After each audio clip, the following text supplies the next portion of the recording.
Pumirma ng isang kasunduan ang Pag-ibig Fund at Nueva Ecija Good Samaritan Health System Incorporated upang magbigay ng diskwentong serbisyo sa ospital at pautang para sa medical na tulong para sa mga miyembro ng Pag-ibig, mga healthcare workers at kanilang pamilya sa Cabanatuan City, Nueva Ecija.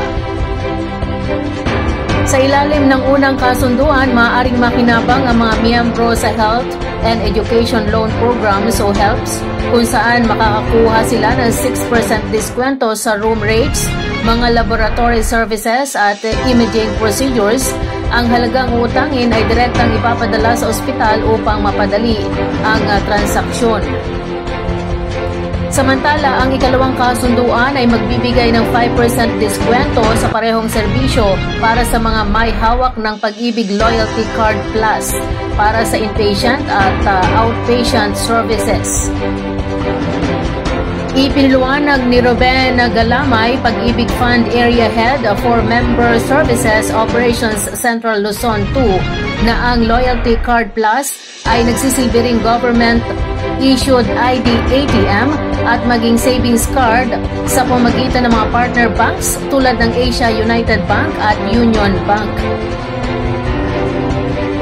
Ayon naman kay Richard Lirio, Chief Operating Officer ng Good Samaritan Medical Center, na tiniyak ng partnership na ito na ang mga miyembro ng Pag-ibig, mga healthcare workers at kanilang pamilya ay makatatanggap ng napapanahong pinansyal at medikal na suporta, lalo na sa panahon ng pangangailangan.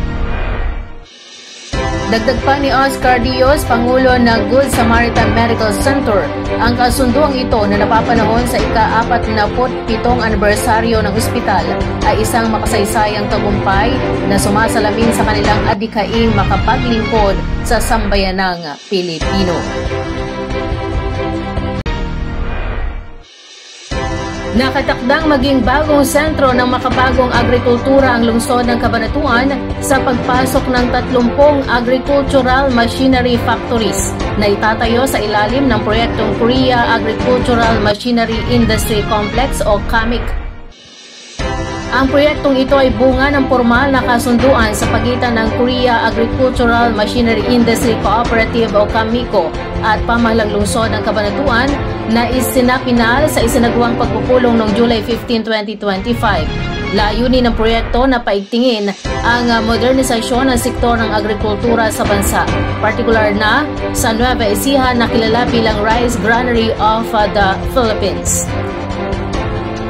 Sa nasabing pagpupulong, inilatag ng mga Korean investor ang kanilang huling mga technical at administratibong kondisyon para sa proyekto na agad namang tinugunan ng mga kinatawan mula sa Cabanatuan LGU, Philippine Center for Post-Harvest Development and Mechanization o PhilMec, Board of Investment o BOI at Department of Agriculture o DA.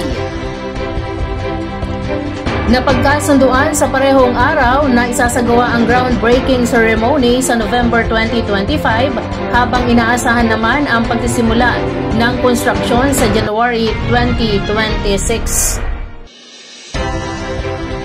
Pinangunahan ang pagpupulong ni DA Spokesperson Assistant Secretary Arnel V. D. Mesa kasama sina Cabanatuan City Mayor Micah Elizabeth R. Vergara, KAMICO Chair Chin Hill Kim, BOI Director Ronaldo D.C. Buluran, Agriculture Attaché Liev Nico M. Makalintal at PhilMec Director Dr. Dionisio G. Albendia. Ayon kay Mayor Vergara, ang nasabing proyekto ay isang malaking hakbang para sa lungsod at buong lalawigan, kung saan ang proyektong ito ay magbubukas ng libu-libong oportunidad sa trabaho, magpapalakas sa lokal na ekonomiya at higit sa lahat, magdadala ng makabagong teknolohiya para sa mga magsasaka.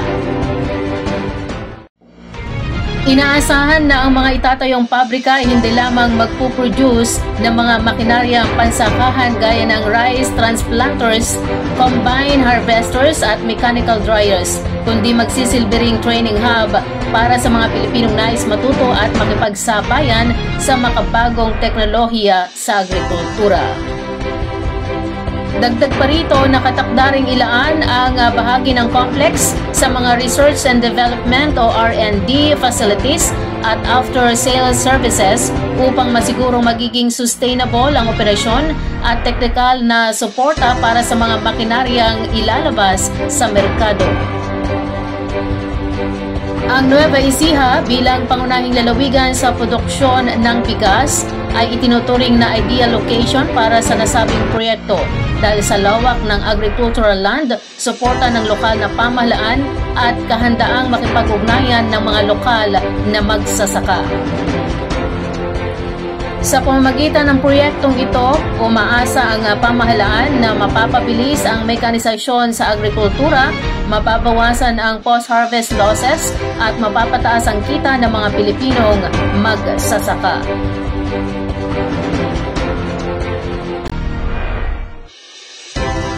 Bilang bahagi ng layuning mapabuti ang akses at mobilidad ng mga mamamayan, matagumpay na naipatupad ng Department of Public Works and Highways o DPWH, Nueva Ecija 1st District Engineering Office o DEO, ang mga proyektong konstruksyon ng kalsada sa 6 na barangay ng bayan ng Santo Domingo.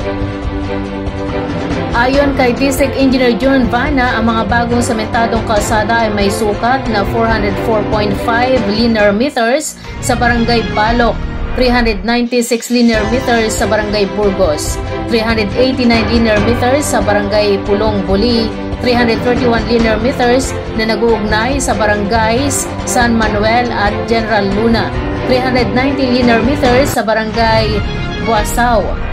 Sa kabuuan, umabot sa 1.91 na kilometro ang nailatag ng mga bagong kalsada. Ayon kay Engineer Vana, ang mga proyektong ito ay idinisenyo upang mapahusay ang transportasyon sa pagitan ng mga barangay. Tinitiyak na mas magiging maginhawa ang paggalaw ng mga tao at produkto.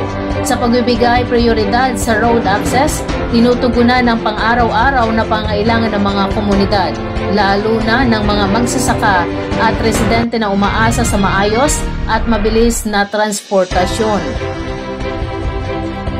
Ang mga kalsadang ito ay inaasahang makatutulong sa mas ligtas at episyenteng biyahe ng mga estudyante at manggagawa, mas mabilis na paghahatid ng mga produktong agrikultural mula sa bukid patungong pamilihan, pagpapalawak ng akses sa mga serbisyong panlipunan at pampubliko.